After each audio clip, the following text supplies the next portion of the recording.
Salam sukses dan bahagia, saya Victor Alexander Lim. Saya akan menjelaskan mengenai pedoman hipnoterapi keyakinan sukses. Ya.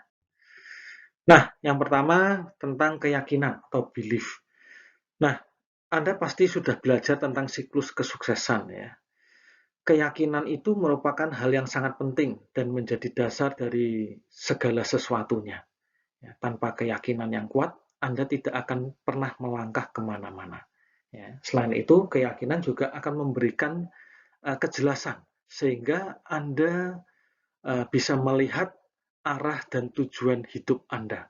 Ya, tanpa ada kejelasan kita sulit untuk melangkah. Ya, seperti yang saya ilustrasikan di video sebelumnya, ya kalau tidak ada kejelasan itu ibarat di depan kita ini penuh dengan kabut ya, yang sangat tebal. Ya, Anda akan susah ya melangkah ya, Anda akan penuh keraguan-raguan. Kenapa? Karena tidak kelihatan ya. Tapi ketika kabut itu hilang, semakin terang, semakin jelas, Anda dengan begitu mudahnya tahu arah dan tujuan hidup Anda. Nah, Bapak Ibu sekalian, hipnoterapi itu kalau disimpulkan secara sederhana ya, tujuannya seperti apa? Itu seperti gambar ini ya. Gambar kondisi kiri dan kondisi kanan ya. Di kondisi kiri ini pikiran sadar dan bawah sadar itu berlawanan ya. Ada konflik. Jadi pikiran sadarnya mau ke kanan, ya bawah sadarnya ke kiri. Ya Anda nggak bisa nyampe tujuan karena memang nggak jelas nih. Ya, Anda tidak pernah melakukan sesuatu dengan kekuatan penuh gitu. Karena itu perlu berpindah ke kondisi kanan, ya, di mana pikiran sadar dan bawah sadar ini sudah selaras, ya, sudah bisa bekerja sama. Ya. Tentu dengan cara seperti ini Anda bisa melangkah, ya, menuju garis finish dengan kekuatan yang penuh. Seperti itu. Panduan hipnoterapi keyakinan sukses ini sebetulnya tentang apa sih ya? Sebetulnya sederhana ya. Ini terkait dua hal. Yang pertama penentuan visi dan tujuan hidup atau impian. Orang sering supaya singkat ngomongnya atau menyebutnya impian ya. Yang kedua adalah memperbesar kapasitas kemakmuran. Nah, tentu nanti Anda akan melakukan terapi diri dengan mendengarkan audio hipnoterapi keyakinan sukses atau AHKS. Untuk mendengarkan audio ini, Anda harus menulis atau melakukan pernyataan visi dan tujuan hidup lebih dulu. Ya. Jadi visi tujuan hidup harus jelas dulu. Anda harus tentukan dulu. Garis finishnya mau kemana nih? Anda ini sebetulnya dalam hidup ini ingin meraih apa? Apa yang sebenarnya benar-benar Anda inginkan? Ya. Itu harus ditentukan, harus dibuat tertulis ya, supaya jelas. Ya. Nah, nanti di audio terapi itu akan diingatkan kembali ya tentang visi dan tujuan hidup, sehingga visi dan tujuan hidup itu menyatu ya, bagian dari program dalam pikiran bawah sadar Anda. Saya akan cerita sedikit tentang visi dan tujuan ya. Itu sebetulnya apa ya? Ini sekedar penjelasan singkat saja. Visi adalah mengenai apa yang Anda inginkan ya. Sedangkan tujuan ini adalah penjabaran dari visi. Jadi untuk mencapai visi ya, ibarat visi itu di lantai atas gitu ya. Ya, itu kan butuh tangga, step-stepnya ya. Nah, step-step inilah tujuan ya. Jadi step-step ini atau tujuan itu adalah mendukung Anda supaya nanti mencapai visi itu. Ya. Nah, catatan yang penting, tujuan itu harus smart, ya, spesifik, ya, kemudian measurable atau dapat diukur, achievable bisa diraih, ya, realistis, ya, dan ada waktunya, ada targetnya, ya. Itu perlu Anda perhatikan. Jadi tujuan jangan hanya sekedar tujuan, ya. Anda harus jelas nih, harus smart. Ya. Ada analogi bagus ya tentang visi dan tujuan, yaitu analogi membangun rumah. Ya. Kenapa salah satu tujuan itu harus terkait dengan tujuan kemakmuran kalau Anda ingin sukses dalam berbisnis. Tujuan kemakmuran, ya, kalau dalam kelas kita ini adalah berpenghasilan 100 juta rupiah per bulan. Itu faktor kemakmuran berarti kan kekayaan, ya. Ini bukan berarti kekayaan segala-galanya atau materialistis atau uh, terlalu duniawi atau apapun lah. Kadang orang keliru ya memandangnya seperti itu. Ya. Mau tidak mau faktor kemakmuran ini harus ada dulu, ya. Harus ditentukan dulu di bawah. Ya. Ibarat kalau Anda ingin membangun rumah, ya Anda harus punya tanahnya lebih dulu.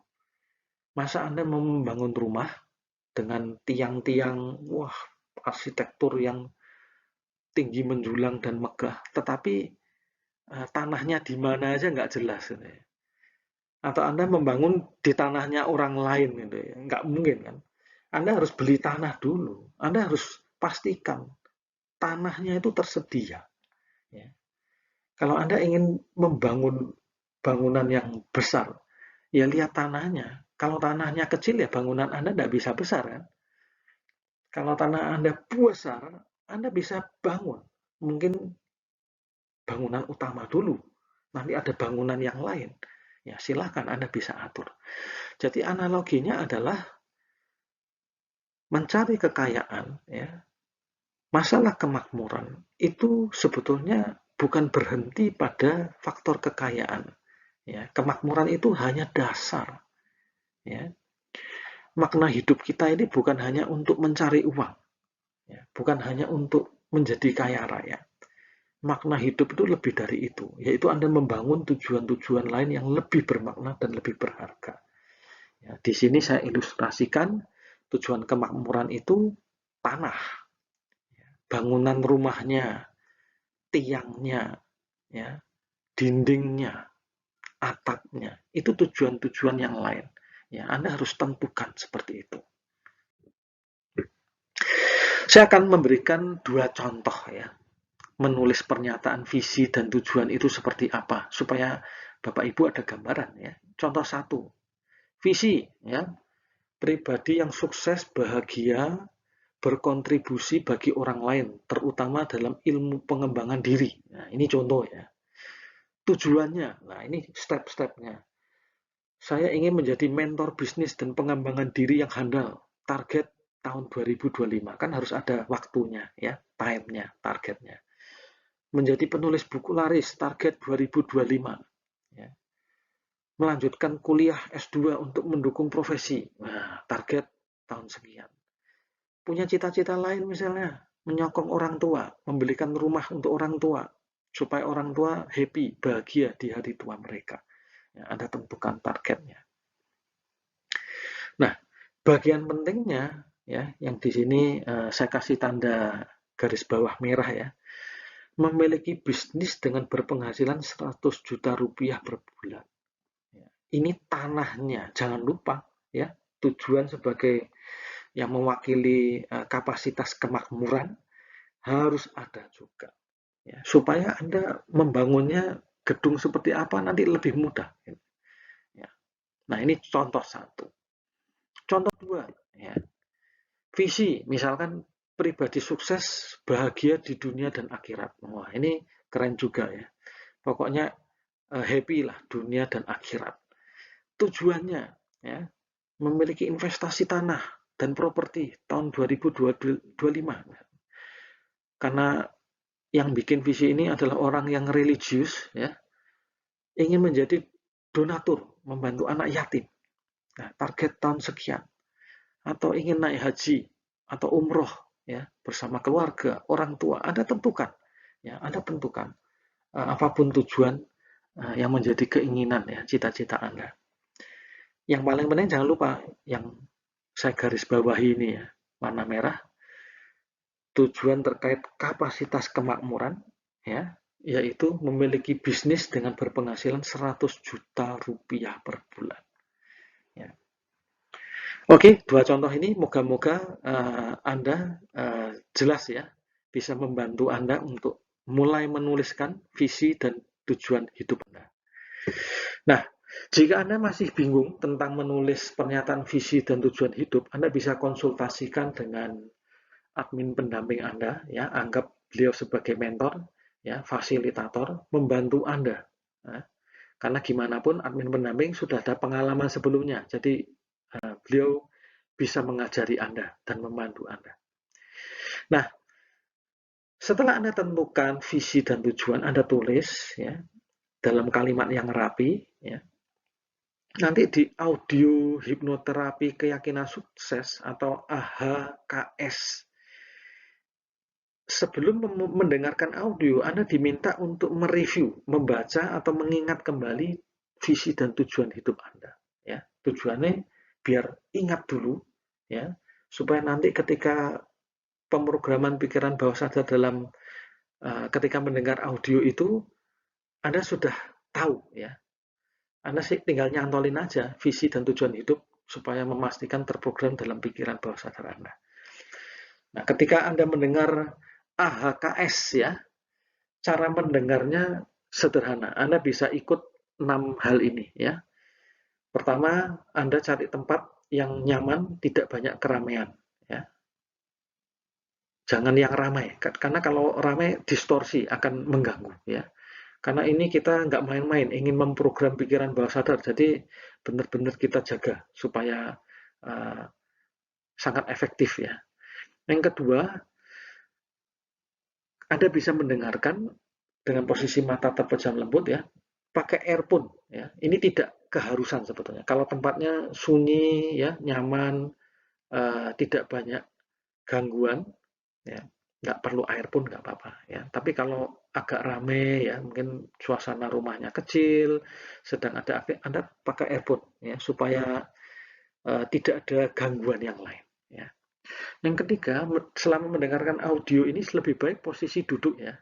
Duduk di kursi atau bersila, jangan bersandar. Kalau bersandar nanti ada kecenderungan malas, ngantuk, ya. Kalau ngantuk nanti gelombang otaknya delta, sugesti-sugesti positif nggak bisa masuk, ya.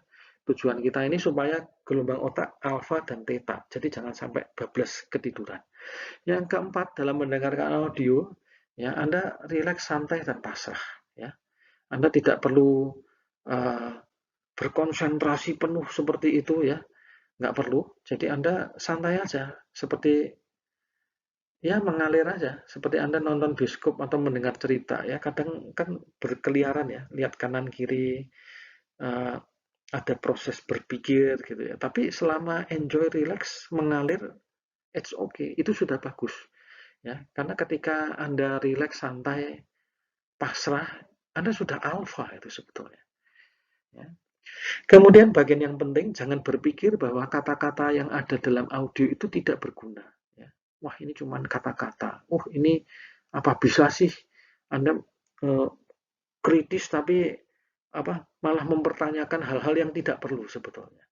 Hipnoterapi itu sederhana kok, ya, memandu Anda untuk pasrah, rileks, dan yakin aja, biarkan sugesti-sugesti itu masuk, ya. Biar pikiran bawah sadar Anda menerima. Ya, biarkan keajaiban pikiran bawah sadar ini kan terjadi dengan sendiri. Baik Bapak Ibu, itu panduan singkat, ya. Saya harap bisa membantu menemani Anda selama mendengarkan audio terapi. Sekian dan sukses untuk Anda.